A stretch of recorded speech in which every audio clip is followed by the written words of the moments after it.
Imagine holding a small piece of history in your hand, a 1965 Washington quarter. Now, picture that ordinary-looking quarter potentially being worth thousands, even tens of thousands of dollars. It's not science fiction. Certain 1965 quarters are incredibly rare and collectors pay handsomely for them.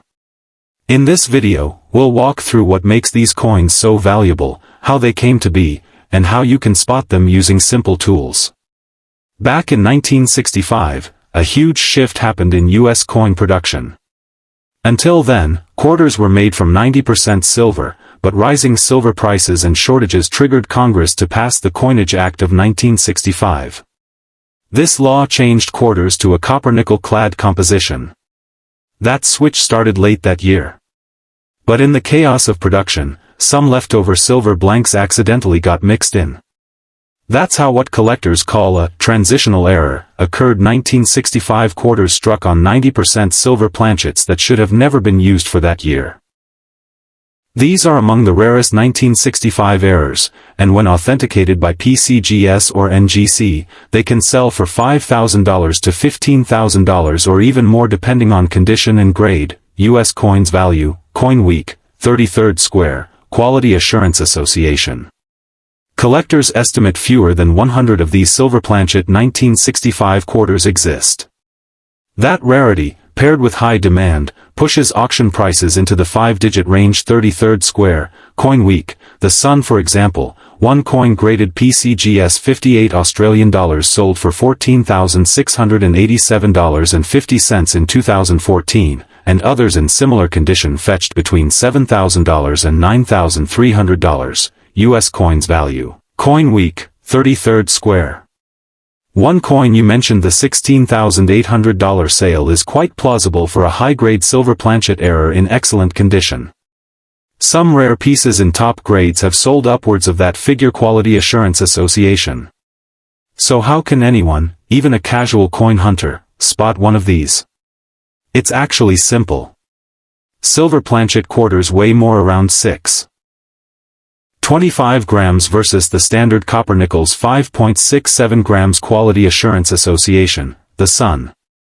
And you can inspect the edge. Regular quarters show a reddish copper band, but a silver planchet will look all silvery, with no hint of color. The Sun, U.S. Coins Value, 1965 quarter worth. Coin experts share this advice regularly. Grab a scale, look at the rim, and you could spot huge value in what looks like change. The Sun. But the 1965 quarters story doesn't end there. Other errors also fetch good money. There's the mysterious double-tail error, where both sides show the eagle reverse design. No Washington bust. Only 3 such coins are known, and they've sold for between $41,000 and over $80,000. Coleccionistas de Monedas, VIP Art Fair Collectibles, Quality Assurance Association. Many are skeptical, though some counterfeiters try gluing 2 reverse halves together, so weighing and edge inspection are essential. Coleccionistas de Monedas. Then there are double-die obverse errors, called FS101 or FS102, where letters like Liberty or the date show double images. These are easier to spot than clever forgeries and can be found for a few $100 if worn, but collectors will pay up to $1,400 or more for high-grade examples. U.S. Coins Value, Coleccionistas de Monedas, VIP Art Fair Collectibles. Off-center strikes are another fun one. If the planchet wasn't centered when struck, part of the design gets cut off.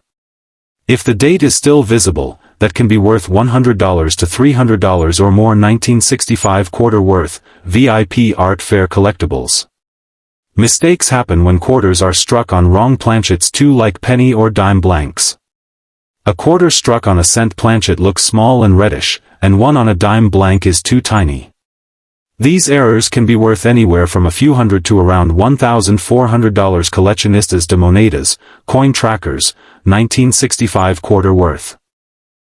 If a coin was struck more than once, called multiple strikes or double strikes, you might see a ghost image or overlapping features. Those can be visually striking and fetch $400 or more. Coleccionistas de Monedas, VIP Art Fair Collectibles. There are broad strike errors too, where the collar fails and the coin spreads out wider. These are neat to look at and can be worth $75 to a few $100. VIP Art Fair Collectibles, Quality Assurance Association.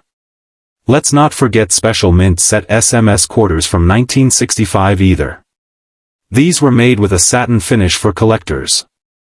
While most aren't worth much, the rare, cameo, or deep cameo varieties with frosted raised elements contrasting with shiny fields can jump from a few dollars to hundreds or even thousands, with deep cameo examples sometimes reaching $5,000. Explore and collect, coin value checker. There are other odd errors, like struck through foreign objects. Say a staple fell on a planchet when it was struck, you might see a weird pattern on the surface. Believe it or not, those oddities sometimes go for over $1,000. 1965 quarter worth.